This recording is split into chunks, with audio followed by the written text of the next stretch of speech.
Alors pour moi, c'est important de parler parce que le fait que j'ai pu, le fait d'avoir parlé, ça a permis qu'il soit vite arrêté et mis en prison.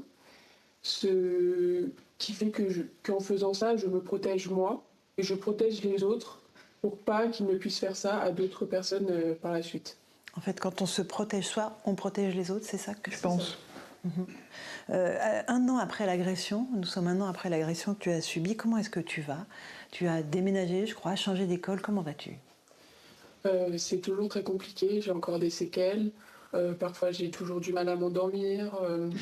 J'ai des flashbacks, des moments qui me reviennent. J'ai des habitudes du quotidien qui ont changé. Il y a des choses que je n'ose plus faire comme avant. Par exemple?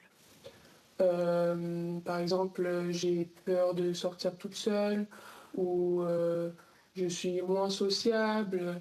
Je fais plus attention à moi-même. Tu te livres moins, j'imagine, aux autres, tu te confies moins aux autres. Oui, Tu étais en cinquième à l'époque, c'est ça? oui. Tu avais 12 ans et c'est l'un de tes amis qui t'a entraîné dans un véritable guet-apens. Tu ne t'y attendais évidemment pas du tout. Oui, c'est ça. C'est quelqu'un que j'aimais bien, en qui j'avais confiance, mais qui m'a complètement trahi. Et qui t'a tendu un piège. Exactement. Exactement. Est-ce que tu as compris que c'était une agression antisémite ou pas?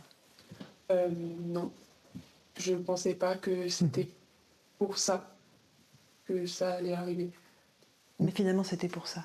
Et tu t'en es rendu compte très vite? Oui, Dans les mots qui ont été utilisés?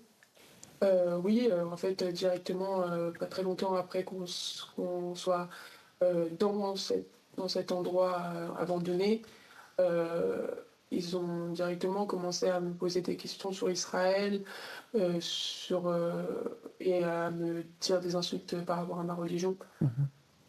Ils t'ont traité de sale juive? C'est ça. Tout de suite. Oui. Et ils t'ont parlé d'Israël et de la Palestine aussi? Ils m'ont demandé si je soutenais Israël.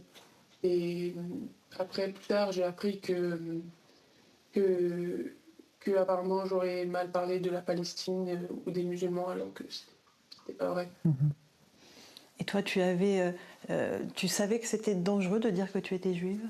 Oui, moi j'ai juste fait ça pour me protéger parce que j'avais déjà subi de l'harcèlement dans le passé et que je savais que c'était pas forcément une bonne idée de dire ouvertement que j'étais juive à cause justement de l'harcèlement que j'ai déjà subi.